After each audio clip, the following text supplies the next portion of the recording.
আবু জাহেল কয় এতদিন তো মুহাম্মদ সাল্লাল্লাহু আলাইহি সাল্লামের মাথা টাথা ভালো ছিল, এখন যেই কথা বলতেছে এ তো কোনো মাথা ঠিক থাকলে তো এরকম কথা বলতে পারে না। কারণ মসজিদে হারাম থেকে মক্কা শরীফ থেকে বাইতুল মুকাদ্দাস যাইতে 1 মাস সময় লাগে, সেই যুগের বাহন। আর সে রাতের অংশ চলে গেল, সুযোগ একটা পাওয়া গেছে। এবার বোঝা গেছে যে মুহাম্মদ সাল্লাল্লাহু আলাইহি ওয়াসাল্লাম পাগল হয়ে গেছে। আল্লাহ পাক ঘোষণা করেন, ওয়া মা সাহিবুকুম বিমাজনুন, তোমাদের সাথী আমার বন্ধু পাগল নয়। জোরে জোরে বলুন সুবহানাল্লাহ। আল্লাহ বলে পাগল না, আবু জাহেল বলে কি পাগল। কার কথা ঠিক হবে? জোরে বলেন, কার কথা ঠিক হবে? ওয়া মা সাহিবুকুম বিমাজনুন, কোরআনে আল্লাহ নাযিল করে যে আয়াত, আমার বন্ধু কিন্তু পাগল। যে আল্লাহ সুবহানাহু ওয়া তাআলা পবিত্র রজবের চাঁদে পবিত্র জুমার নামাজ আদায় করার জন্য আজান হওয়ার সাথে সাথে আল্লাহ পাকের ঘর মসজিদে যে আল্লাহ পাক আপনাকে আমাকে আসার বসার সুযোগ করে দিলেন, সেই মহান রব্বুল আলামিনের দরবারে আলিশানে লাখো কোটি শুকর সুজুদ পেশ করছি। আমরা জবান খুলে দিল খুলে উচ্চ আওয়াজে পড়ছি আলহামদুলিল্লাহ। আমরা বড়ই ভাগ্যবান, আজান হওয়ার সাথে সাথে আমরা আল্লাহর ঘর মসজিদে আসতে পারলাম। এটা তাকদীর, এটা নসিব। আল্লাহ পাক যাদেরকে কবুল করেন, যাদেরকে মঞ্জুর করেন, তাদেরকে বেশি বেশি করে নেক আমল করার সুযোগ করে দেন। জোরে বলেন আমিন। আজকে খুতবার আলোচ্য বিষয় হচ্ছে মিরাজুন নবী সাল্লাল্লাহু আলাইহি ওয়াসাল্লাম, নবীজির মেরাজ, নবীজির ঊর্ধ্বগমন। এই চাঁদটা হচ্ছে রজবের চাঁদ। কিসের চাঁদ?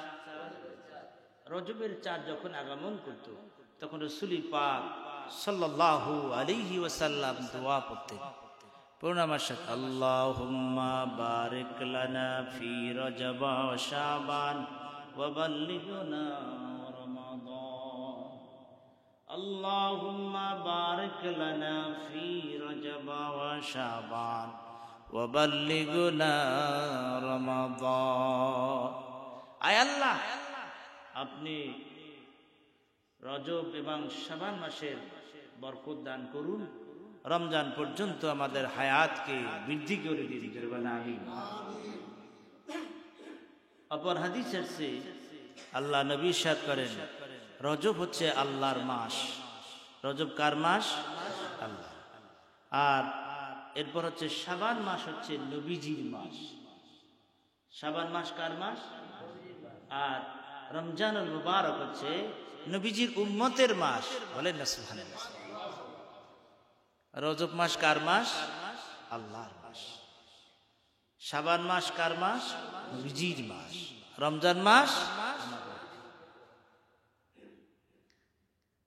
কারণ হচ্ছে এই রজবের চাঁদে আল্লাহ পাক তার বন্ধুকে তার বাড়িতে ডেকে দাওয়াত দিয়ে নিয়েছিলেন। বলেন না সুবহানাল্লাহ। যেখানে কোন নবী পয়গাম্বরকে নেন নাই, কোন নবী পয়গাম্বরের সঙ্গে আল্লাহ তাআলা দেখা দেন নাই, কোন নবী পয়গাম্বরকে আল্লাহ তাআলা তার বাড়িতে ডেকে নেন নাই, শুধুমাত্র আপনার আমার নবীকে আল্লাহ তাআলা দাওয়াত দিয়ে তার বাড়িতে বেড়াতে নিয়েছেন এই রজবের চাঁদে। বলেন না সুবহানাল্লাহ। এই জন্য নবীজি বলছে রজব মাসটা হচ্ছে আল্লাহর মাস। আর শাবান মাসে রাসূল পাক সাল্লাল্লাহু আলাইহি সাল্লাম খুব বেশি ইবাদত বন্দি করতেন, এত বেশি রোজা রাখতেন শাবানের চাঁদে। আয়েশা সিদ্দিকা রাদিয়াল্লাহু তাআলা আনহা বলেন, মনে হয় নবীজি আর রোজা ছাড়বেন না, এত বেশি রোজা রাখতেন, এত বেশি ইবাদত। আর শাবান মাসের ভিতরেই রয়েছে লাইলাতুন নিসফি মিন শাবান। শাবান মাসের অর্ধেক রাত, অর্থাৎ পবিত্র শবে বরাত। আর রমজান মাস নবীজি বলছেন এটা আমার উম্মতের মাস। হাজিরিন, এই রজবের চাঁদে কেউ যদি 27 তারিখে রোজা পালন করেন, আল্লাহ পাক খুশি হয়ে তার আমলনামায় 60 মাস রোজা রাখার সমতুল্য সওয়াব আল্লাহ পাক দান করে দেন। সুবহানাল্লাহ। এই রজবের চাঁদে 27 তারিখে রোজার খুব ফজিলত, কারণ 26 তারিখ দিবাগত রাতে আল্লাহ পাক তার বন্ধুকে, তার হাবিবকে দাওয়াত দিয়ে তার বাড়িতে নিয়েছে। মেরাজে যে নিয়েছেন এর দলিল পবিত্র কোরআনুল কারীমে আছে, বলেন না সুবহানাল্লাহ। মিরাজ শব্দের অর্থ হচ্ছে ঊর্ধ্বগমন, সিঁড়ি বা সোপান। আল্লাহ পাক তার বন্ধুকে ঊর্ধ্বগমনে নিয়ে গেছেন। আর এই মেরাজটা হচ্ছে নবীজির মুজিজা। কারণ হচ্ছে আল্লাহ পাক নবীদেরকে বিভিন্ন রকমের মুজিজা দান করেন। মুজিজা কাকে বলে? আল আমরু খারিকুল আদাত, স্বাভাবিকের বিপরীত, যেটা স্বাভাবিকভাবে সম্ভব না কোন মানুষের পক্ষে।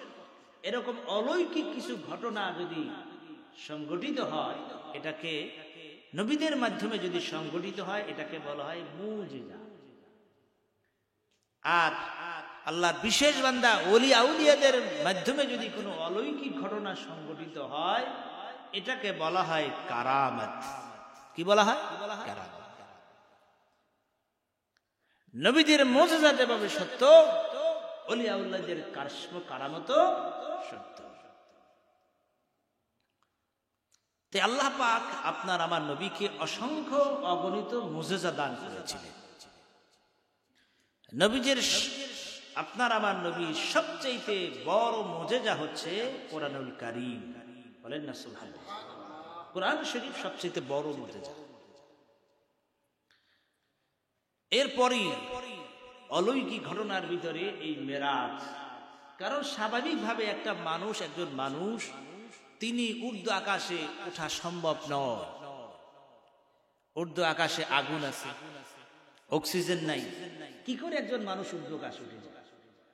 স্বাভাবিকভাবে মাধ্যাকর্ষণ শক্তির বলে স্বাভাবিকভাবে সবকিছুই নিচের দিকে টেনে নিয়ে আসে। উপরের দিকে একটা যদি ঢেলা নিক্ষেপ করা হয়, ওটা ঘুরে আবার নিচেই পড়ে।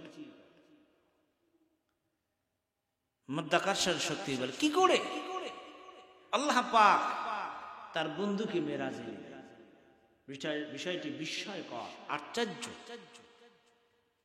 আর এই জন্যই আল্লাহ রাব্বুল আলামিন এই মেরাজের ঘটনাটা যে আশ্চর্য, কিছু কিছু মানুষের বুঝে আসবে না, বা আশ্চর্য কোনো ঘটনা যখন আমরা শুনি বা দেখি, তখন বলি কি আমরা? সুবহানাল্লাহ। আশ্চর্য যখন কোনো ঘটনা দেখি আমরা কি বলি? সুবহানাল্লাহ, সুবহানাল্লাহ। এই মেরাজের ঘটনা যে আশ্চর্য, বিস্ময়কর, এই জন্য আল্লাহ রাব্বুল আলামিন সুবহান শব্দ দিয়েই মেরাজের ঘটনাকে আল্লাহ বয়ান করেছেন। বলেন না সুবহানাল্লাহ। সূরা বনী ইসরাঈল 1 নম্বর আয়াতে আল্লাহ সুবহানাহু ওয়া তাআলা ঘোষণা করেন, সুবহানাল্লাযী আসরা বিআবদিহি লাইলাম মিনাল মাসজিদিল হারাম ইলাল মাসজিদিল আকসা। পূত পবিত্র সেই সত্তা যিনি তার বান্দাকে রাত্রির কোন অংশে মসজিদে হারাম থেকে মসজিদে আকসা পর্যন্ত ভ্রমণ করাইছেন। জোরে জোরে বলেন সুবহানাল্লাহ। মসজিদে হারাম হলো মক্কা শরীফ, আর মসজিদে আকসা হলো বাইতুল মুকাদ্দাস জেরুজালেম। অনেক দূরপথ, অনেক রাস্তা। ওই যুগে যে বাহন ছিল, উটের পিঠে চড়ে, ঘোড়ার পিঠে চড়ে, গাধার পিঠে চড়ে মানুষ চলতে হতো। হারাম শরীফ থেকে মসজিদ আকসা যাইতে সেই সময় 1 মাস সময় লাগতো। কয় মাস? 1 মাস সময় লাগতো। অথচ আল্লাহ রাব্বুল আলামিন তার বন্ধুকে রাত্রির কোন অংশে মসজিদে হারাম থেকে মসজিদ আকসা পর্যন্ত ভ্রমণ করাইছেন। এরপর আল্লাহ পাক যা কিছু তাকে দেখাবার দেখিয়েছেন, তিনি হচ্ছেন সর্বশ্রোতা সর্বদর্শী। যা কিছু আল্লাহ পাক দেখাবার তিনি দেখাইছেন, তার কত কিছু দেখাইছেন আল্লাহ তাআলা এক কথায় বর্ণনা করেছে, যা কিছু তাকে দেখাবার দরকার। বন্ধুরে যা কিছু আমার দেখাবার দরকার সব আমি দেখাই দিয়েছি, বলেন না সুবহানাল্লাহ। কোরআন শরীফে আল্লাহ পাক ঘোষণা করলেন মসজিদে হারাম থেকে মসজিদ আকসা পর্যন্ত ভ্রমণ করেছি, কোরআনের বর্ণনা। কেউ যদি মেরাজকে অস্বীকার করে তাহলে কোরআনের এই আয়াতকে অস্বীকার করা হয়। কোরআনের আয়াতকে যদি কেউ অস্বীকার করে সঙ্গে সঙ্গে সে বেঈমান কাফের হয়ে যাবে। এক নম্বর জবাব হচ্ছে যে মেরাজের ঘটনা অস্বীকার করার কোনো সুযোগ নাই। মেরাজের ঘটনা বয়ান করতে গিয়ে আল্লাহ তাআলা এভাবে বয়ান করলেন, সুবহানাল্লাযী, সুবহান শব্দ দিয়ে আল্লাহ তাআলা মেরাজের ঘটনাকে বয়ান করলেন। অর্থাৎ মেরাজের ঘটনাটা এটা আশ্চর্য, এটা মানুষের কাছে বুঝে আসবে না, এই জন্য আল্লাহ তাআলা সুবহান শব্দ ব্যবহার করেছেন। সুবহানাল্লাযী আসরা বিআবদিহি, কারণ হচ্ছে আজ বিজ্ঞানীরা অনেক কিছু আবিষ্কার করছে। এই বিজ্ঞানের যুগে ইসলাম কি আর চলে? আজকের বিজ্ঞানীরা চন্দ্র আবিষ্কার করে ফেলছে, চন্দ্র দখল করে ফেলছে, তারপরে মঙ্গল গ্রহ প্রায় সুই সুই ধারাধারি পৌঁছে যাচ্ছে। ইসলাম কি বলবে? ইসলামের নবী কি চন্দ্রে গেছে? ইসলামের নবী কি মঙ্গল গ্রহে গেছে? কিন্তু আল্লাহ রাব্বুল আলামিন পৃথিবীর মানুষদেরকে চ্যালেঞ্জ দিয়ে দিলেন, শুনে নাও, শুধু চন্দ্রে না, মঙ্গল গ্রহে না, প্রথম আসমান না, দ্বিতীয় আসমান না। আল্লাহ রাব্বুল আলামিন বলেন, শুনে নাও, আমি আমার বন্ধুকে রজব তারিখে, রজব মাসের 27 তারিখ 26 দিবাগত রাত্রে শুধু চন্দ্রে নয়, মঙ্গল গ্রহে নয়, প্রথম আসমানে নয়, দ্বিতীয় আসমানে নয়, সপ্তম আসমানে নয়, আরশ আজিমে নয়, একদম আল্লাহ পাকের কাছে আল্লাহ তাআলা তার বন্ধুকে নিয়ে গেলে।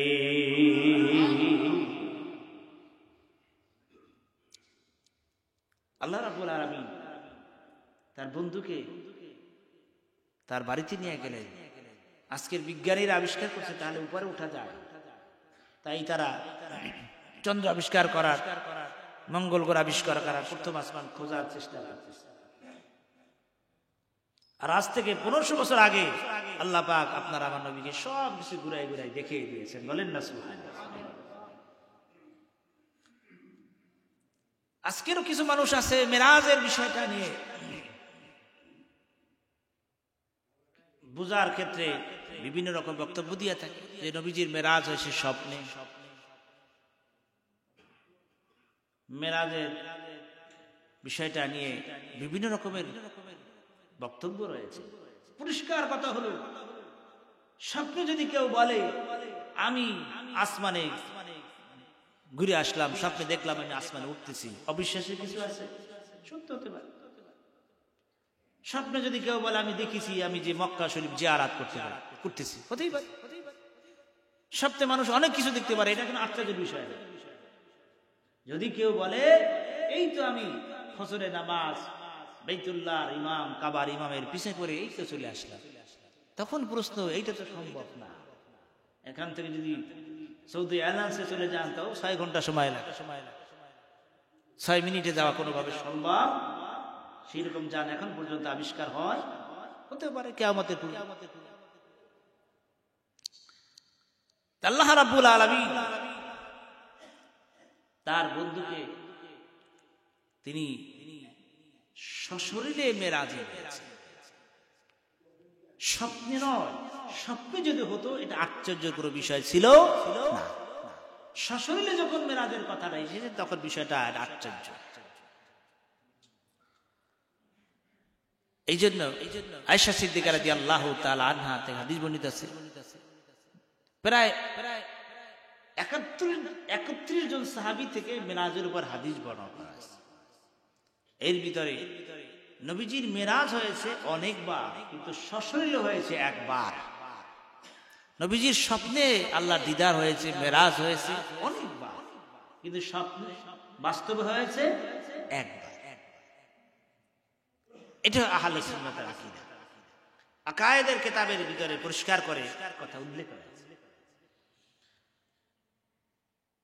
ওয়াল মিরাজু লিরাসূল সাল্লাল্লাহু আলাইহি ওয়াসাল্লাম ফি ইয়াকযিহি বিশাখসি ইলা সামাই সুম্মা ইলা মা শাআল্লাহু তাআলা মিনাল উলা হাক্কুন আই নাবিতুন বিল খাইরি মাশহুরি হাত্তা আইয়ান করা ইয়াকুন মুবতাদি। আমাদের আকীদা হচ্ছে ওয়াল মিরাজু রাসূল সাল্লাল্লাহু আলাইহি ওয়াসাল্লাম, রাসূল পাক সাল্লাল্লাহু আলাইহি ওয়াসাল্লাম মিরাজ ফি ইয়াকযিহি, তিনি সশরীরে জাগ্রত অবস্থায়, বেশাখসি সশরীরে জাগ্রত অবস্থায় তার মিরাজ হয়েছে। বলেন না সুবহানাল্লাহ। মিরাজ হয়েছে সশরীরে জাগ্রত অবস্থায়, জাগ্রত অবস্থায় সশরীরে মিরাজ হয়েছে, স্বপ্নে না। স্বপ্নে যদি মিরাজ হতো, আল্লাহ তাআলা মিরাজের কথা বয়ান করতে গিয়ে আল্লাহ তাআলা আব্দি শব্দ কোরআনে ব্যবহার করেছে। সুবহানাল্লাযী আসরা বিআবদিহি লাইলাম মিনাল মাসজিদিল হারাম। আল্লাহ রাব্বুল আলামিন ইরশাদ করেন, পূত পবিত্র সত্তা যিনি তার বান্দাকে আসরা মানে ভ্রমণ করাইছেন, আনন্দ ভ্রমণ। মানুষ বিভিন্ন জায়গায় যখন একটু অবকাশ পায়, ছুটি পায়, ভ্রমণে যায়। কেউ যায় উমরা করতে যায়, কেউ বিভিন্ন দেশে যায়, আবার কেউ বাংলাদেশে বিভিন্ন জায়গায় স্পটে দেখতে যায়, ভ্রমণে যায়, আনন্দ ভ্রমণ। এটাকে ইসরা বলা হয়। খুব খুশি আনন্দ, বাচ্চা কাচ্চা সবাই নিয়ে, একটু ফ্যামিলি নিয়ে একটু রিল্যাক্সে একটু ভ্রমণ করতে গেল, এটা কেবল আসরা। অর্থাৎ নবীজির ভ্রমণটা ছিল কষ্টের না, দুঃখের না, আনন্দ ভ্রমণ। বলেন না সুবহানাল্লাহ। আল্লাহ তাআলা তার বন্ধুকে, তার দোস্তকে ভ্রমণ করাইছে, ঘুরাই ঘুরাই সব দেখেছে। কেন দেখালেন? আল্লাহ পাক তার বন্ধুকে দুনিয়ায় পাঠিয়েছে, দুনিয়া ধন্য হয়েছে নবীজির কদমে। বলেন না সুবহানাল্লাহ। আসমান আরজ করতেছিল, আল্লাহ তোমার হাবিবকে দুনিয়া পেয়ে ধন্য হলো, আমরা আসমান কি আপনার বন্ধুকে পেয়ে ধন্য হব না? আসমান আরশ আজিম অপেক্ষা করতেছিল নবীজির ধুলির। নবীজি যখন আরশ আজিমে পৌঁছে গেলে, তখন নবীজি লক্ষ্য করলেন তার পায়ে জুতা। বলেন না সুবহানাল্লাহ। আরশ আজিম পৌঁছে তখন হুজুর পায়ে জুতা। হুজুর চিন্তা করলেন জুতা খুলে তিনি আরশ আজিমে কদম রাখবেন। কারণ হযরত মূসা আলাইহিস সালাম যখন আল্লাহর সঙ্গে কথা বলার জন্য তুর পার উঠতেছিলেন, তখন আল্লাহ তাআলা বললেন, ও মূসা, জুতাটা খুলে ফেলো। মূসা আলাইহিস সালাম জুতা খুলে ফেলেছিলেন। তাই রাসূল পাক সাল্লাল্লাহু আলাইহি ওয়াসাল্লাম জুতা খুলতে চাচ্ছেন। আল্লাহ পাক ঘোষণা করলেন, বন্ধু হে, হাবিব আমার, দোস্ত আমার, আপনার জুতার ধুলির জন্য আমার আরশ আজিম অপেক্ষা করতেছে। হুজুর আপনি জুতা পাই দিয়ে আরশ আজিমে কদম রাখে। কত দামি কথা, কত দামি কথা। আরশ আজিমে নবীজি জুতা পাই দিয়ে তিনি কদম রাখলেন। তাই আল্লাহ রাব্বুল আলামিন তার বন্ধুকে तमाम আল্লাহ পাকের সৃষ্টি জগৎ আলমকে ঘুরাইয়া দেখাবার জন্য আসমান, আল্লাহ পাকের সৃষ্টি জগৎ, জান্নাত জাহান সব কিছু ঘুরাইবা দেখার জন্য তিনি ভ্রমণ করাইছেন। সব নবীরা আল্লাহকে না দেখে দেখে ওয়াজ করছে। সব নবীরা জান্নাত না দেখে, জাহান্নাম না দেখে, আল্লাহকে না দেখে ওয়াজ করছে। কোন নবী পয়গম্বর জান্নাতও দেখে নাই, জাহান্নামও দেখে না, আল্লাহকেও দেখে না, না দেখে দেখে ওয়াজ করছে, উম্মতকে বুঝিয়েছে। আর আপনার আমার নবীকে আল্লাহ পাক সবকিছু দেখিয়ে দিয়েছে, সবকিছু দেখিয়েছেন। জান্নাত দেখেছেন, জাহান্নাম দেখেছেন, আরশ আজিম দেখেছেন, আল্লাহকে দেখেছেন। দেখে দেখে এরপর মানুষকে এসে তিনি বুঝিয়েছেন, সবকিছু আমি দেখিয়েছি, এই শাস্তি এটা, এই সুখ, তারপর আল্লাহকে মানো। বলেন না সুবহানাল্লাহ। আল্লাহ রাব্বুল আলামিন সংক্ষেপে বয়ান করে দিলেন, বুঝাই দিলেন। আসরা আমি আমার বান্দাকে ঘুরাইছি, আমি আমার বান্দাকে দেখাইছি। কি দেখাইছি? লিনুরিয়াহু মিন আয়াতিনা, আমার যত নিদর্শন আছে, আমার যত দেখার মতো স্পট আছে, সব কিছু আমার বন্ধুকে দেখাইছি। আয়াতিনা, নিদর্শন সমূহ। ওমাই ইউআযিম শাআইরাল্লাহ, আল্লাহর শিয়ার সমূহ, যেমন কাবা শরীফ আল্লাহর শিয়া। আমরা যদি অর্থ করি হয় আমরা উমরায় যাই, মক্কায় যাই, মদিনায় যাই, আল্লাহ পাকের একটু নিদর্শনগুলো দেখে আসি। মক্কা মদিনায় গেলে দেখা যায়, বোঝা যায় যে আল্লাহ, এটা মানুষের ভিতরে পিনা হয়, দেখে আত্মতৃপ্তি হয়, ঈমান মজবুত হয়। এই যে রাসূল বলেছেন বেশি বেশি করে তোমরা উমরা করো, বেশি বেশি করে তোমরা হজ করো। আল্লাহ রাব্বুল আলামিন তার বান্দাকে ঘুরাইছে। আসরা বিআবদিহি, আব্দি শব্দ ব্যবহার করেছেন আল্লাহ রাব্বুল আলামিন। আব্দিহি বিআবদি, আব্দুন বলা হয় বান্দাকে। এতে পরিষ্কার হয়, বোঝা গেল বান্দা কাকে বলে। বান্দা বলা হয় রূহ এবং দেহের সমন্বয়কে বান্দা বলা হয়। বিআবদি, আব্দুন বলা হয় বান্দা।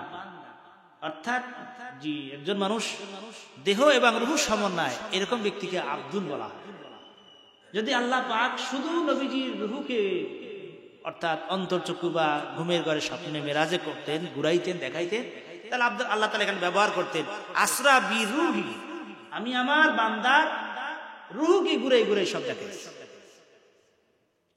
আল্লাহ পাক কোরআনের আয়াতে পরিষ্কার বুঝাইলেন, আসরা বিআবদিহি, আমি আমার বান্দাকে ঘুরাইছি, অর্থাৎ নবীজির সশরীরে মেরাজ হয়েছে। জোরে বলেন সুবহানাল্লাহ। বিআবদিহি লাইলাম, লাইলাম শব্দের অর্থ রাত্রির কোনো অংশে, পুরো রাত লাগে না। মেরাজ হয়েছে, নবীজি আল্লাহর দিদারে গেছেন, কিন্তু পুরো রাতটা লাগে না। রাত্রে লাইলাম, রাত্রের কোনো অংশ, সামান্য কোনো অংশ। কিরকম? আল্লাহ নবী বলে, আমি যখন মেরাজে রওনা করলাম, উজু করলাম, উজু করে আমি মেরাজে শরীফে রওনা দিলাম। মেরাজ কমপ্লিট করে এসে দেখি উজুর পানি গড়াইয়া গড়াইয়া যাইতেছে। উজুর পানি গড়াই গড়াই যাইতেছে, উজুর পানি গড়াই গড়াই যাইতে, উজু করলো গড়াই যেতে কয় মিনিট। অথচ রাসূল পাক সাল্লাল্লাহু আলাইহি ওয়াসাল্লাম মেরাজের সময় লেগেছে 27 বছর। বলেন না সুবহানাল্লাহ, আর জোরে বলেন না সুবহানাল্লাহ। কয় বছর? 27 বছর। কোন বর্ণনা আছে 82,000 আলোক বছর, অগণিত বছর। আল্লাহ পাক তার বন্ধুকে যত সময় দেখাইবার দরকার, যত কিছু দেখাইবার দরকার, যত সময় লাগাইয়া দেখায়, সব সময় লাগাই আল্লাহ দেখায়। তাহলে বিষয়টা কেমন হয়ে গেল? 27 বছর লাগলো, আর উজু করে গেলেন, আর উজুর পানি এসে দেখেন এখনো করাইতেছে।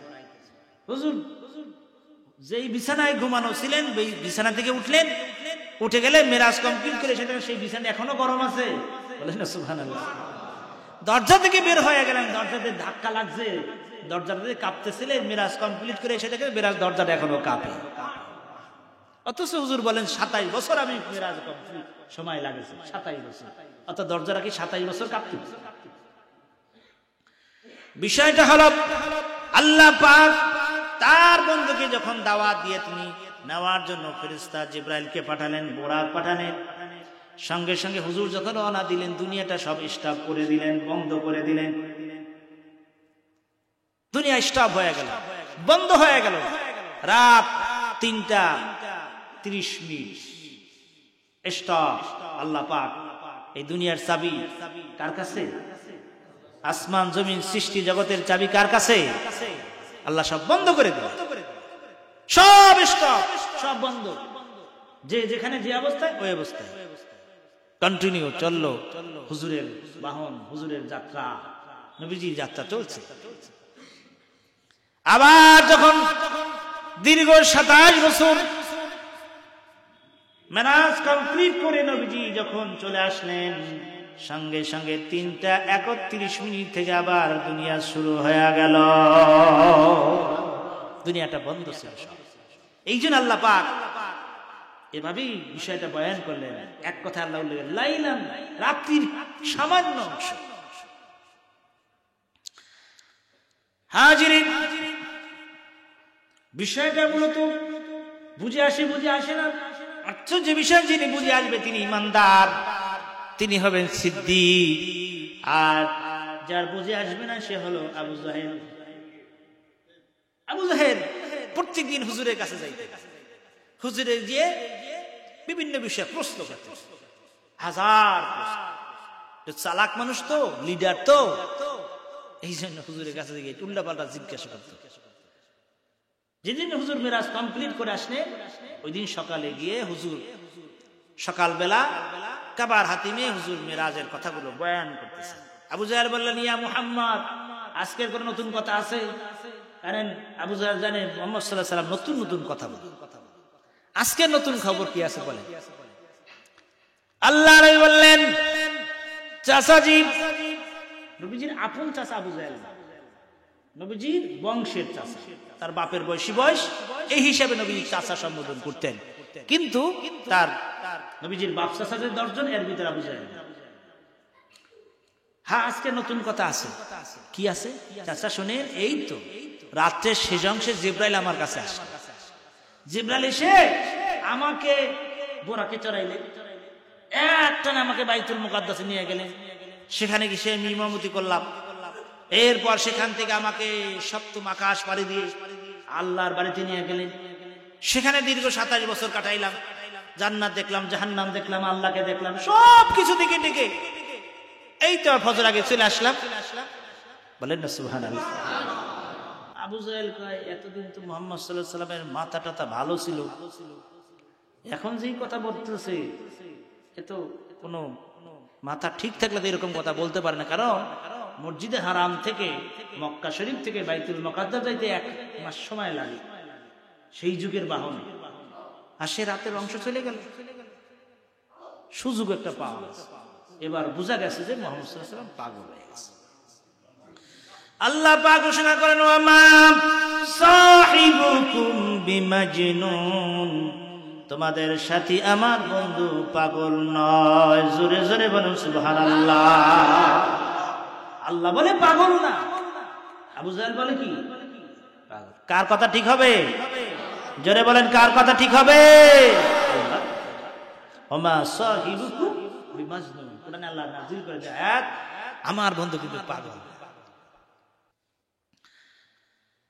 গভীর মনোযোগ। আবু জাহেল একটা সুযোগ পেয়ে গেল।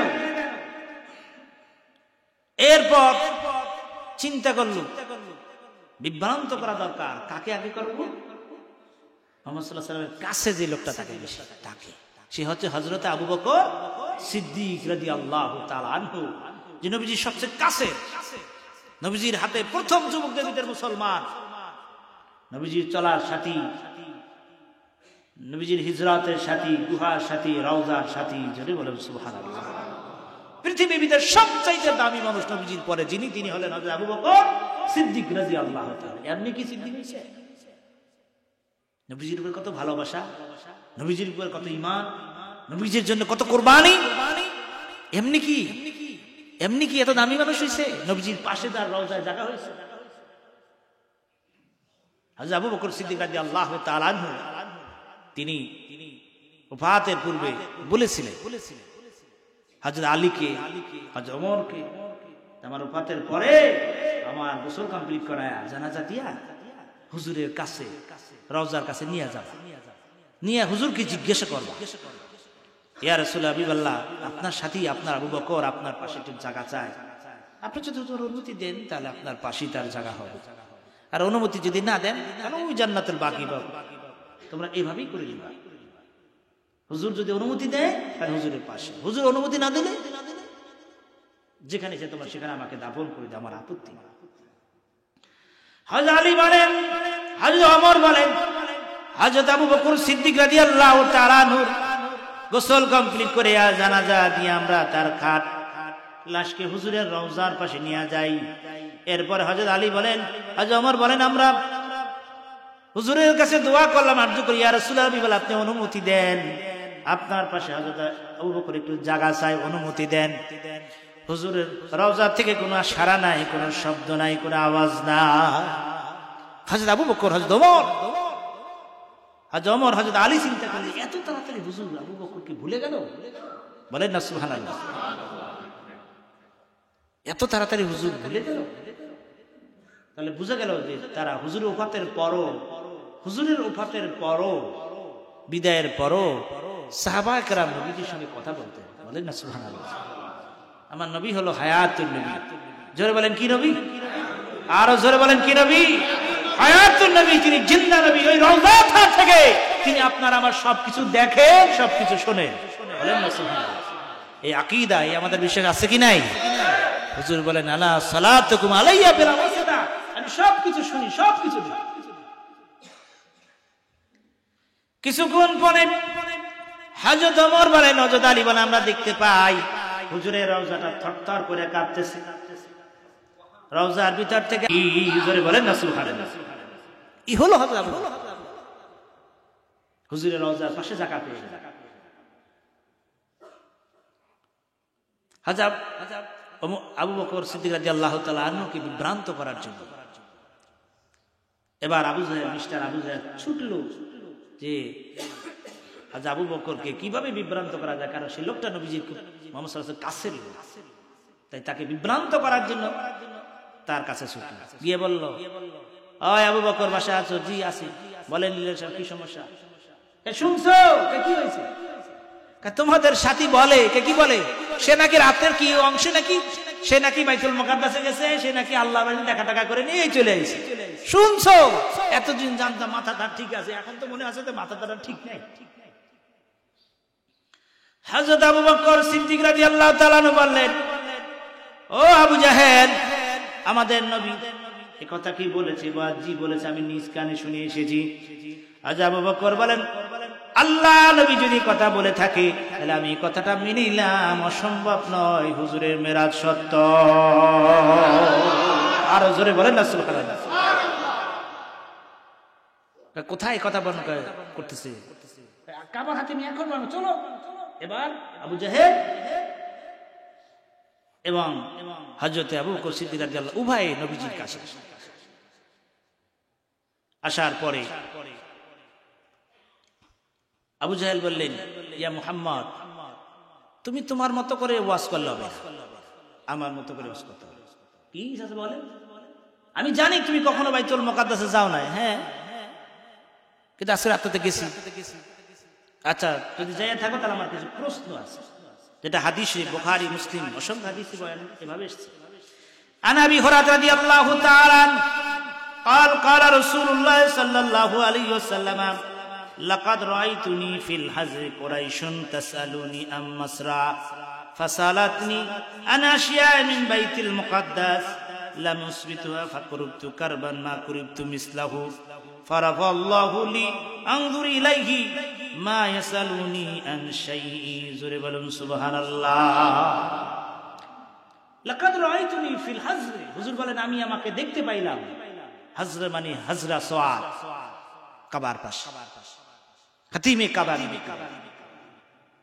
কুরাইশুন তাসআলুনি, কুরাইশরা বিভিন্ন রকম প্রশ্ন করতেছিল, এই সফর সম্পর্কে, মেরাজের বিষয়ে হুজুরকে প্রশ্ন করতেছিল, আর হুজুর জবাব দিতেছিল। এক পর্যায়ে হুজুরকে প্রশ্ন করা হলো, আবু জাহেল বলল, ও মুহাম্মদ সাল্লাল্লাহু আলাইহি ওয়াসাল্লাম, বলো তো তাহলে বাইতুল মুকাদ্দাসে তুমি গেছো, ঠিক আছে, তুমি সেখানে গিয়ে ইমামতি করছো, ঠিক আছে, সব মানি, তা বলো তো বাইতুল মুকাদ্দাসের দরজা কয়টা, জানালা কয়টা, সিঁড়ি কয়টা, পিলার কয়টা, বলেন। এটা কি বলা সম্ভব? যদি আপনাকে বলি, এ ভাইজান আপনি তো সবসময় বাইতুল মুকাররমে নামাজ পড়েন, বলেন তো বাইতুল মুকাররমের ভিতরে খুঁটি আছে কয়টা, বলতে পারবেন? আমি ছোটবেলায় বাইতুল মুকাদ্দাসে নামাজ পড়লাম, আমার মেজো চাচা জিজ্ঞাসা করেন, নামাজ পড়ছো কোথায়? বাইতুল মুকাররমে। বলো তো বাইতুল মুকাররমের খুঁটি কয়টা মাঝখানে? নামাজ তো পড়েছি ঠিক, কিন্তু খুঁটি তো আমি গুনি নেই। যদি প্রশ্ন করা হয় যে মসজিদের জানলা কয়টা আছে, জানলা শিক কয়টা আছে, বলতে পারবে?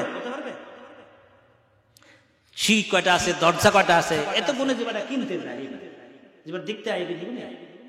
নবীজি তো গেছে বাইতুল মুকাদ্দাস, নামাজও পড়ছেন, কিন্তু একবার আবু জাহেল বলতেছে, বলেন তো দরজা কয়টা, উত্তর পাশে দরজা কয়টা, দক্ষিণ পাশে দরজা কয়টা, পশ্চিম পাশে দরজা কয়টা, জানালা কয়টা, সিঁড়ি কয়টা, বলেন। কিন্তু বলতে তো হবে। আর যদি নবীজি চিন্তা করতে, আমি যদি বলতে না পারি, বেশি তো নামাজ পড়ছি, এগুলো তো ভুলি, এখন যদি বলতে না পারি, তাহলে আবু জাহেল বলবে যে আপনি মেরাজ মিথ্যা, আপনি জান না। আল্লাহ নবী কিং কর্তব্য বিমূঢ় হয়ে গেলেন। জবাব তো দিতে হবে, আবু জাহেলকে তো বুঝাইতে হবে। আল্লাহ রাব্বুল আলামিন সঙ্গে সঙ্গে জিবরাইলকে বললেন, জিবরাইল পুরা বাইতুল মুকাদ্দাসটা আমার বন্ধুর চোখের সামনে তুলে ধরো। বলেন না সুবহানাল্লাহ। আনজুর ইলাইল, হুজুরের চোখের সামনে পুরো বাইতুল মুকাদ্দাসটা হযরত জিবরাইল তুলে ধরলে এক একটা সাইড ঘুরাচ্ছে, নবীজি দেখে দেখে বয়ান করতেছে। বলেন না সুবহানাল্লাহ। আবু জাহেল বয়ান শুনে দেখতেছে বাস্তবে বয়ান তো সত্য হচ্ছে। মুহাম্মদ সাল্লাল্লাহু আলাইহি ওয়াসাল্লাম যা বলতেছে তা তো সব সঠিক হইতেছে। দরজা মিলে যাচ্ছে, জানলা মিলে যাচ্ছে, সিঁড়ি মিলে যাচ্ছে। তার আবু জাহেলের আগে পূর্বে কয়েকবার তিনি বাইতুল মুকাদ্দাস সফর করেছেন, তার পরিচয় বা এই সম্পর্কে তার জানা ছিল। এবার নবীজির কথাগুলো সব মিলে যাইতেছে। এবার নবীজি জিজ্ঞাসা করলেন, ও আবু জাহেল, আমি সত্য বলছি না মিথ্যা বলছি?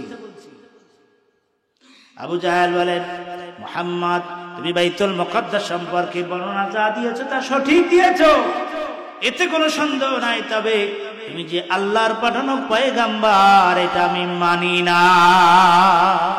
নাউজুবিল্লাহ বলে। হেদায়েত তো কপালে থাকতে হবে, হেদায়েত তো নসিবে থাকতে হবে। ঠিক কি রে বলে? হেদায়েতের মালিক কে? জোরে বল, হেদায়েতের মালিক কে? আর এর কপালে হেদায়েত নেই। কত মুজিজা নবীজি তিনি দেখেছে, সচক্ষে দেখেছে। প্রশ্ন করছে, হুজুর ইয়া মুহাম্মদ তুমি তো অনেক বড় জাদুকর হয়ে গেছো। নাউজুবিল্লাহ বলে। আল্লাহ পাক তাকে দিয়েছেন মুজিজা, তোমার তো জাদু দুনিয়ায় চলে, সব জায়গায় তুমি জাদু দেখাইতে পারো। দেখাও তো, আকাশের চাঁদটা দ্বিখণ্ডিত করে দেখাও। বলেন কত বড় কঠিন প্রশ্ন। আকাশের চাঁদ দ্বিখণ্ডিত করে দেখাও। আল্লাহ নবী সঙ্গে সঙ্গে আকাশের চন্দ্রের দিকে হাত ইশারা করলেন, সাথে সাথে আকাশের চন্দ্রটা দ্বিখণ্ডিত হয়ে গেল।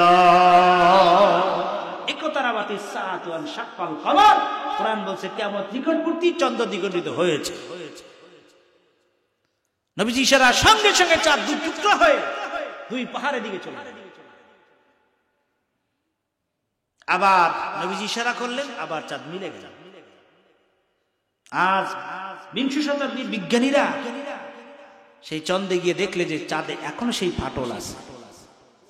বিজ্ঞানাগারে প্রমাণ করে দেখেছে যে রাসূল পাক সাল্লাল্লাহু আলাইহি ওয়াসাল্লাম হাতে ইশারা যে চাঁদ দ্বিখণ্ডিত হয়েছে, মিলে গেছে, কিন্তু এখনো দাগ বা খালের মতো চিহ্ন এখনো চাঁদে আছে। এত বড় মুজিজা দেখার পরও সে কলেমা পড়ে নাই, ঈমান আনে নাই। আমার নবীজি জিজ্ঞাসা করলেন, ও আবু বকর তুমি কি বলো? এটা আবু বকর তো নবীজির সাথী, আবু জাহেলের সাথী আছে। আবু জাহেল কি করলো? অস্বীকার করলো যে বাইতুল মুকাদ্দাস সম্পর্কে বর্ণনা ঠিক দিছো, কিন্তু তুমি যে আল্লাহর নবী এটা আমি মানি না। আমার নবী জিজ্ঞাসা করলেন, আবু বকর তোমার অভিমত কি বলো? আবু বকর বলেন, ইয়া রাসূলুল্লাহ আপনি যদি বলে থাকেন, আপনি যদি মিরাজের কথাগুলো বলে থাকেন তাহলে আপনি সত্যি বলেছেন, এতে আমার কোনো সন্দেহ নাই। হুজুর বলেন কিছু প্রশ্ন করবা না? আমার কোনো প্রশ্ন নাই, আমার কিছু জিজ্ঞাসা নাই, আপনি যা বলেছেন সত্য, যা বলবেন তাও সত্য। জোরে জোরে বলেন সুবহানাল্লাহ। আমার নবী ডেকে বলে, আবু বকর রে, এতদিন ছিলে শুধু তুমি আবু বকর, এতদিন ছিলে শুধু তুমি আবু বকর, আজকে তোকে তোমার নামের সঙ্গে আমি সিদ্দিক উপাধি লাগাইয়া দিলাম। এদিন থেকে হয়ে গেল আবু বকর সিদ্দিক, মানে সত্যবাদী। নবীজির কথাকে অকুণ্ঠ ভাবে সঙ্গে সঙ্গে শোনা মাত্র যা বলছেন তা সত্য, যা বলবেন এটাও সত্য। কারণ জানি জিন্দেগিতে আপনি কোনোদিন মিথ্যা কথা বলেন। নবীজি কোনোদিন মিথ্যা কথা বলছে না? কথাটা আসতে বললে তো ঈমান থাকবে না। বলছে সত্য। নবীজি যা বলেছেন, আবু বকর বলে হুজুর আপনি সত্য বলছেন, যা বলবেন তাও সত্য। এতে প্রমাণ হয় মেরাজের ঘটনা সত্য। কোরআন শরীফে আল্লাহ তাআলা সে কথা বয়ান করেছেন। অসংখ্য সহিহ হাদিসে মেরাজের কথা বর্ণনা করা হয়েছে। হুজুরকে আল্লাহ তাআলা কেন মেরাজে নিলেন? কারণ কি? অনেকগুলো কারণ। মেরাজ হয়েছে মক্কি জিন্দেগিতে। মক্কা শরীফ থাকা অবস্থায় হিজরতের 16 থেকে 17 মাস পূর্বে, কিছুদিন পূর্বে, 1.5 বছর, 16-17 1.5 বছরের মতো হয়, 1.5 বছর পূর্বে মক্কার জিন্দেগি, হুজুরের করুণ জিন্দেগি, মক্কার ইতিহাস, হুজুরের করুণ ইতিহাস। মক্কায় হুজুরের জীবনের শেষ দিকে, মক্কা জিন্দেগির শেষ দিকে হুজুরের উপর অত্যাচার, নতুন মুসলমানদের উপর অত্যাচার, হুজুরের উপর অত্যাচার, নির্যাতন চলতেছিল। হুজুর মক্কায় চলতে পারতেন না, এই হেঁটে যেতেন, মানুষ তার গায়ে থুতু দিত, কষ্ট দিত, ঢিলা মারত। আল্লাহ নবী কাবা আযিমে নামাজ পড়তেছে, আবু জাহেল বলল কে পারবি? ওই যে মুহাম্মদ সাল্লাল্লাহু আলাইহি সাল্লাম নামাজ আদায় করে, নামাজ আদায় করতে দেওয়া যাবে না। ওখানে কিছু পচা উটের নারী বুড়ি আছে, এই পচা উটের নারী বুড়িগুলো মুহাম্মদ সাল্লাল্লাহু আলাইহি সাল্লাম মাথায় এনে ঢেলে দাও, সেজদা থেকে মাথা তুলতে আর না পারে। কত নির্যাতন হচ্ছে। আবু জাহেলের সঙ্গভঙ্গরা গিয়ে পচা উটের নারী বুড়ি এনে হুজুর সেজদা তার মাথায় ঢেলে, হুজুর সেজদা থেকে মাথা তুলতে পারছিলেন। কত কষ্ট, হুজুর দম বন্ধ হয়ে যাচ্ছে। হুজুরের ছোট্ট মেয়ে ফাতেমা বাসা থেকে দেখলেন, দৌড়ে আসলে এসে পচা উটের নারী বুড়ি সব সরাই দিল। বলেন বাবা, মক্কার মানুষেরা আপনার সঙ্গে এরকম করে কেন? এরকম আচরণ কেন? কি অপরাধ করছে? আবার নবীজি বললেন, মা আমার কোনো অপরাধ নাই, আমার কোনো দোষ নাই। ফাতেমা হাত তুলে, আল্লাহ বিনা দোষে বিনা অপরাধে যারা আমার বাবাকে কষ্ট দেয়, আল্লাহ তুমি এদেরকে ধ্বংস করো। আল্লাহ নবীর সঙ্গে সঙ্গে ফাতেমাকে জড়িয়ে ধরলেন, বললেন মা তুমি যদি বদদুয়া করো, তুমি যদি বদদুয়া করো আর তোমার বাবা নবী যদি আমিন বলে দেয়, বদদুয়া তো কবুল হয়ে যাবে।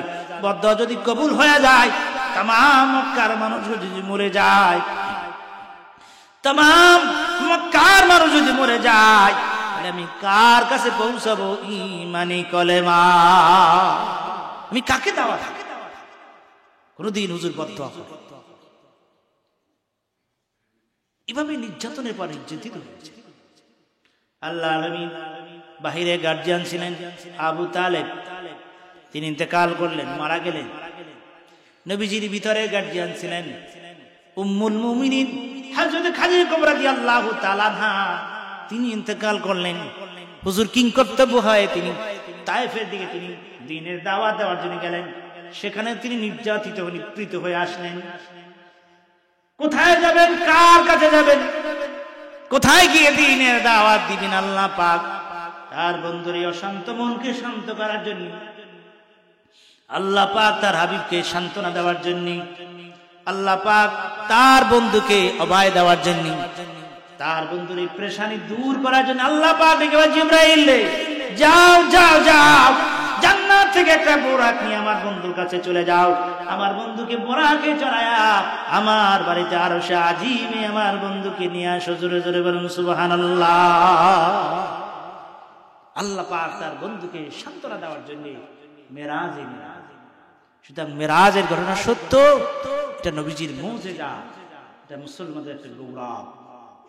আল্লাহ পাক আমাদের সকলকে নবীজির উপরে খাঁটি ঈমান, নবীজির মুজিজাকে বিশ্বাস করে, নবীজির মুহাব্বত অন্তর লালন করে খাঁটি আশিকে রাসূল ঈমানদার হওয়ার তৌফিক দান করুন।